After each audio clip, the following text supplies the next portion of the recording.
At dawn, far from any coastline, a single oil tanker slowed under a sky that offered no cover. No missiles were fired. No warnings were broadcast to the world. But in that moment, the ship's fate was already sealed. What unfolded next wasn't a naval battle, it was something far more modern. A quiet, coordinated move by the United States and the United Kingdom that exposed how power at sea now works, and why a single tanker could suddenly become a geopolitical fault line.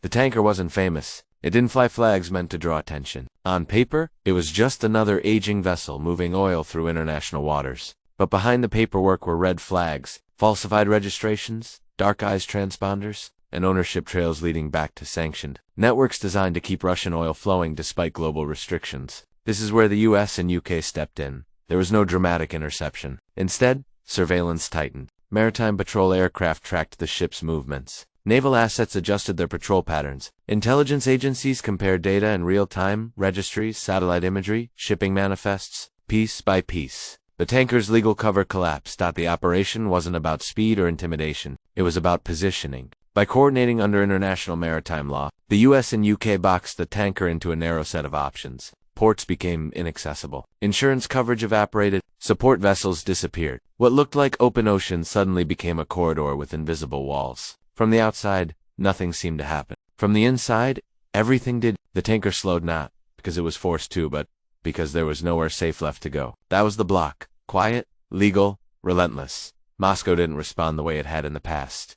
There was no immediate withdrawal, no silent acceptance. Instead, the tone shifted. Official statements accused the West of piracy. State media reframed a tanker as a sovereign asset. Naval movements increased not to fight, but to signal presence. That escalation changed the nature of the operation. What began as sanctions enforcement became a test of resolve. The US and UK didn't retreat. They also didn't rush forward. Instead, they widened the net. Additional surveillance assets appeared. Allied navies quietly aligned their patrols. The tanker, once a single problem, became a reference point for a much larger system. And that's when the real change became clear. This wasn't about one ship anymore. It was about precedent. By holding the line without firing a shot, the US and UK demonstrated something uncomfortable for Moscow. That modern sea control doesn't require blockades or battles. It requires information dominance, legal pressure, and coordination so tight that maneuvering becomes impossible. The tanker remained afloat, but its mission was over. In the days that followed, shipping routes adjusted. Shadow fleet movements slowed. Insurance firms rewrote risk models. Allies took notes. What changed wasn't the balance of naval